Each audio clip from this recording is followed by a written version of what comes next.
بتاتے ہیں کہ ہماری جو ٹیم ہے کچے کے علاقے میں وہ اب اس کے ساتھ ساتھ جو کچے کا علاقہ ہے وہ ہماری ٹیم کے ریڈار پر موجود ہے۔ اب میں آپ کو سمجھاتا ہوں ہماری جو ٹیم اس وقت موجود ہے، ایک تو رحیم یار خان میں ہمارے جو ساتھی ہیں عبید اللہ صدیقی موجود ہیں اس وقت، اور پھر اس کے بعد بیورو چیف جمشید رضوانی اس وقت رجان کے علاقے میں موجود ہیں۔ یہ دو ایسے علاقے ہیں، کیونکہ رجان اور راجن پور یہ دو ایسے علاقے ہیں کہ جہاں پر بہت زیادہ جو ہے گینگز موجود ہیں، ڈاکو موجود ہیں، اور یہ ہاٹ ایریاز ہیں۔ اگر ہم بات کریں دریائے سندھ کے اس طرف کے علاقے، کیونکہ یہ بیچ میں دریائے سندھ جا رہا ہے اور تقریباً یہ 25 سے 30 کلومیٹر بنتا ہے، یہ جس کے درمیان یہ سارا علاقہ ہے، اور دریائے سندھ کا جو مشرقی حصہ ہے جو کہ سندھ کا علاقہ ہے، وہاں پر شکارپور، یہاں پر گینگز بہت زیادہ ہوتے ہیں، تو وہاں پر ہماری ٹیم موجود ہے، وقاص سلیم وہاں پر موجود ہے۔ ہم ان سے جانیں گے کہ وہاں پر اس وقت کیا صورتحال ہے، کس طرح آپریشن چل رہا ہے، اور سب سے پہلے ہم رخ کرتے ہیں جی جمشید رضوانی صاحب کی جانب۔ تو پی این این کی ٹیم جو ہے وہ اس وقت رجان کے علاقے میں موجود ہے، جہاں پر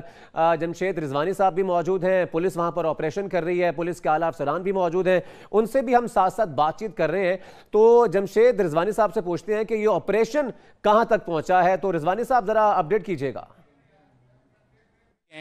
کون سے جزیرے پر رہتا ہے، وہاں پہ رسائی مشکل کیوں ہے، کون سا علاقہ ایسا ہے جہاں قانون نافذ کرنے والے اداروں نے اب تک کامیابی حاصل کی ہے، اور کون سا علاقہ ہے جہاں پہ ابھی بھی بڑا چیلنج موجود ہے۔ اس حوالے سے ہم بات کریں گے ڈی پی او راجن پور ناصر خان سیال صاحب سے، جو رجحان میں ہیں، اور رجحان ہی وہ علاقہ ہے جو اس کچے کے علاقے کے تمام جو گینگز ہیں وہ اس علاقے رجحان میں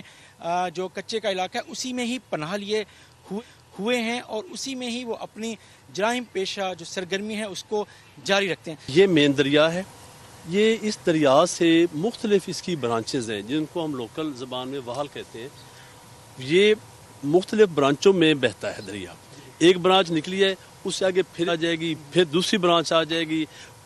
کم از کم آپ کو مین دریا تک پہنچنے کے لیے اگر آپ اس سائڈ سے چلتے ہیں رجان سے، تو آپ کو 4 سے 5 دریا جو ہیں وہ کراس کر کے یہ مین دریا تک آپ پہنچ سکیں گے۔ بیچ میں مختلف جگہوں پہ یہ آئلینڈ بنے ہوئے، یہاں پہ خود رو جنگل ہیں، خود رو جھاڑیاں ہیں، اور جیسے کہ آپ پہلے بتا چکے ہیں کہ یہ تقریباً 20 سے 25 کلومیٹر کا ایریا ہے۔ یہاں پہ آبادی بھی ہے، لوگ رہتے بھی ہیں، فصلیں بھی کاشت کرتے ہیں، اس ایریے میں بھی فصلیں کاشت کرتے ہیں۔ یہ جو نزدیک دریا کے بالکل نزدیک آ کے جو مین دریا ہے، اس کے نزدیک یہاں پہ یہ کچا کا ایریا ہے، مین دریا ان کی بیک پہ ہے، یہاں پہ یہ وال ہے۔ اسی طرح یہاں پہ ایک گینگ ہے، 3-4 گینگ یہاں پہ ہیں، لنڈ ہیں،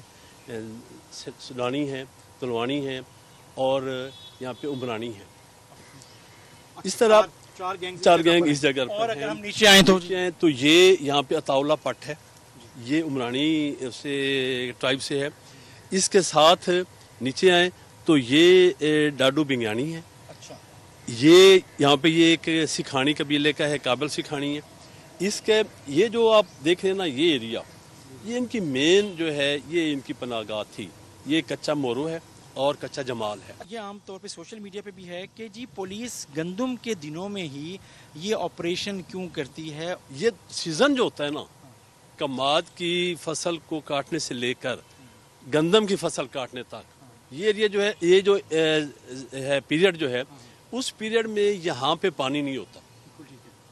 یہ لوگوں کو فصل نہیں اٹھانے دیتا، یہ لوگوں سے بتا لیتے ہیں، اس لیے پولیس اس ایریا میں آتی ہے۔ جو بات کی گئی ہے کہ یہ آپریشن اور طویل ہو سکتا ہے۔ ٹھیک ہے، جمشید رضوانی صاحب ہمیں اپڈیٹ کر رہے تھے رجان کے علاقے میں، جہاں پر یہ ڈکیت گینگ موجود ہیں اور کارروائیاں کرتے ہیں، اور اسی طریقے سے ہم آپ کو بتا بھی رہے ہیں میپ کے ذریعے، اور ہمیں بتایا گیا کہ یہاں پر آئی لینڈ بھی موجود ہیں، اسی یہ جو دریائے سندھ آ رہا ہے یہاں پر بھی یہ گینگز موجود ہوتے ہیں۔ اب سکھر چلتے ہیں شکارپور، جہاں پر پولیس کا شاہ بیلو اور باقر جی کے کچے کے علاقے میں ڈاکوؤں کے خلاف آپریشن جاری ہے، اور پولیس نے ڈاکوؤں کی کمین گاہیں نظر آتش کر کے ہزاروں ایکڑ اراضی واگزار کروا لی ہے، اور اسی بارے میں شکارپور میں ہمارے ساتھ موجود ہیں وقاص سرائی موجود ہے، ہم ان سے بات کرتے ہیں۔ وقاص سرائی، بتائیے گا کہاں تک پہنچا ہے یہ آپریشن، اور سندھ پولیس کس طریقے سے یہ آپریشن کر رہی ہے؟